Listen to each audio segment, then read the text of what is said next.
இலக்கை நோக்கி டுவர்ட் த கோல். இந்த நிகழ்ச்சிக்கு உங்களை அன்புடன் வரவேற்கிறோம். Praise the Lord. ஆண்டவராகிய இயேசுவின் இனிய நாமத்தில் உங்கள் எல்லாருக்கும் அன்பின் வாழ்த்துக்கள். 134ஆம் சங்கீதம் 2ஆம் வசனம். உங்கள் கைகளை பரிசுத்த ஸ்தலத்திற்கு நேராக எடுத்து கர்த்தரை ஸ்தோத்தரியுங்கள்.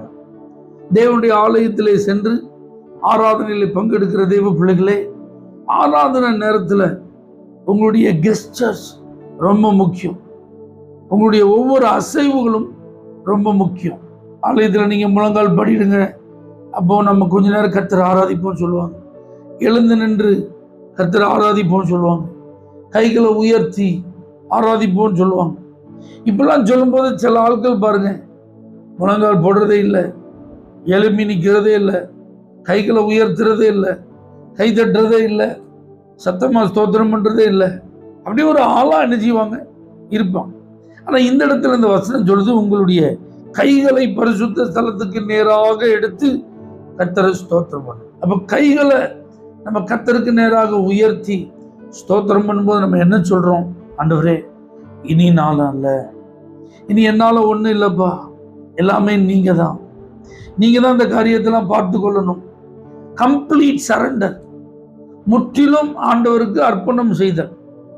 நான் என்னுடைய திறமையையோ அனுபவத்தையோ நம்பி இல்லை, என் கையில் இருக்கிற பணத்தெல்லாம் நான் நம்பி இல்லை, நான் எதையுமே ஆண்டவரை நம்பலை, உங்களை தான் நான் நம்பியிருக்கேன்.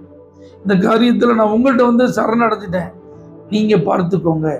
இதுதான் கைகளை உயர்த்தி ஆண்டவருக்கு முன்பாக நம்ம ஸ்தோத்திரம் பண்ணுறது. அப்போ உங்கள் பரிசுத்தமான கைகளை புருஷர்களே நீங்கள் உயர்த்தின்னு பைபிள் எழுதப்பட்டிருக்கேன். அப்போ இந்த கைகள் சுத்தமான கையாக இருக்கும். கையை உயர்த்துக்கணும்னா டக்குன்னு கையை உயர்த்திட்டேன், இல்லாட்டி பார்த்து பார்ப்பாங்க, ஏன் இவர் கை உயர்த்தலன்னு கேட்பாங்க. அதுக்கு கையை உயர்த்தின அப்படி இல்லை. உங்கள் கைகள் சுத்தமான கைகளாக இருக்கணும். அப்போதான் அந்த கைகள் உயர்த்தப்படும் போது ஆண்டவர் அந்த கரத்தை ஆசீர்வதிப்பார். உங்கள் துதி பலிகளை, ஸ்தோத்திர பலிகளை ஆண்டவர் அங்கீகரிப்பார். உங்கள் கைகளின் கிரியைகள் அதற்கு பின்பு அந்த வாரம் முழுவதிலும் ஆசீர்வாதமாக இருக்கும்.